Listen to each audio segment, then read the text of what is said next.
definitely looking out for you.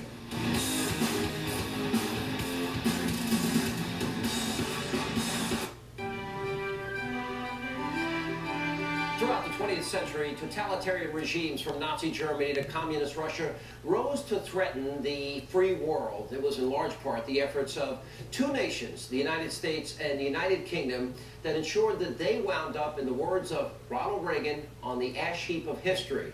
Now, Franklin Roosevelt and Winston Churchill defeated Hitler's Germany in places from North Africa to Normandy. 3 decades later, Margaret Thatcher and Ronald Reagan stared down the communist threat from the halls of Geneva to the beaches of Grenada. On September 11, 2001, the 21st century's fight for freedom fell to American President George W. Bush and British Prime Minister Tony Blair. Now, despite their political differences, they forged a relationship that shocked even their closest advisors.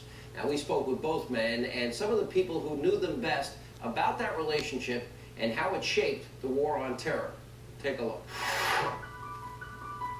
How good for getting acquainted session? Good, John, thank you. I admire courage in people, and Tony Blair is a courageous person. God bless America.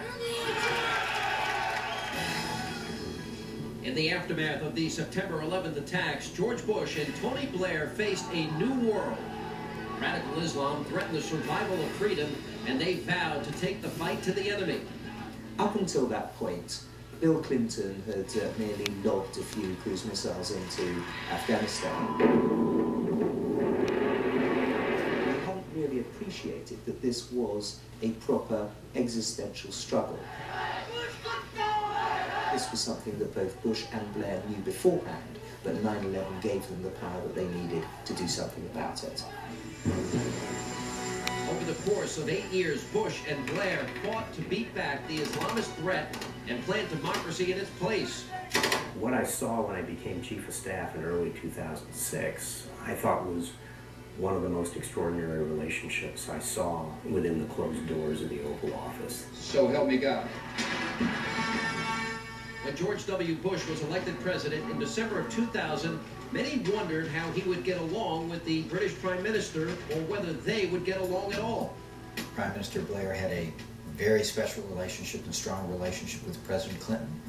And the question really was how he was going to perceive this new president, President George W. Bush, and whether that close relationship with President Clinton would be a barrier in some way to forming a close relationship between President Bush and Prime Minister Blair. Tony Blair is labor. George Bush is conservative.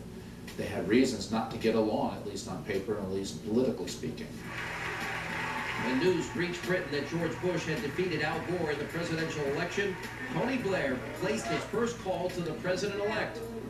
At that time, President Clinton was staying with Prime Minister Blair at Chequers. It was a farewell visit. Just as President Clinton's helicopter took off from Marine One, Tony and I went into the office, put that first call through to President Bush.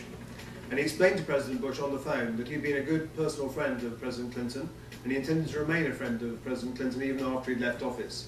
And President Bush said that he respected that, and he expected nothing less of someone like Tony Blair. Bush and Blair met for the first time at Camp David in February of 2001. Welcome. It's my honor to welcome the Prime Minister from our strongest friend and closest ally to Camp David. Laura and I invited he and Cherie over.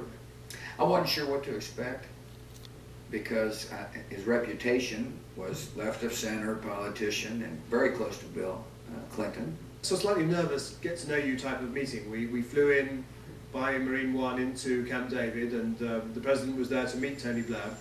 They hadn't met each other before, and I guess there's a slight apprehension, like a first date if you like.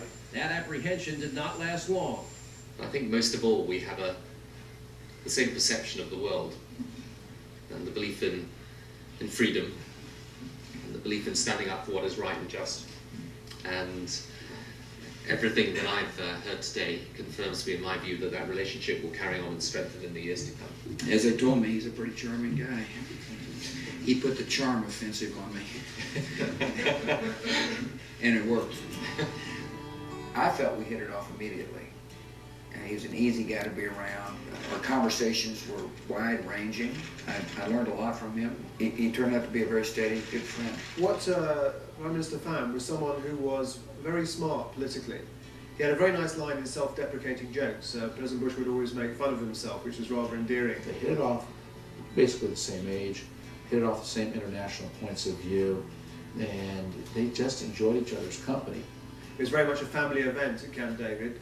I remember we all went to watch the film Meet the Family in the cinema there. I remember Condi Rice going fast asleep and having to be woken up when the lights came up at the end of the movie. They got along famously from the very beginning, and I think it's because they genuinely liked each other very much, but also they each knew how important the relationship between the United States and the UK is and would continue to be under George W. Bush's administration. At Camp David, Bush and Blair also found agreement on an issue that would come to define their partnership: the threat posed by Iraqi dictator Saddam Hussein. He has got to understand that we're going to watch him carefully. And if we catch him developing weapons of mass destruction, we'll take the appropriate action. We know perfectly well, given the chance, he will develop these weapons of mass destruction. We're absolutely determined to make that part of the world a more peaceful place by keeping this guy in check. The article Tony Blair saying is that the only place in the world where U.S. and British warplanes were being shot at almost on a daily basis was in Iraq. Right from the start, both of them also had a view of Saddam Hussein as Saddam Hussein was indeed a real threat to this world. We joined with President Clinton in bombing Iraq after they threw the inspectors out. So dealing with Iraq had been something for us right from the first moment that Tony Blair came into government in 1997.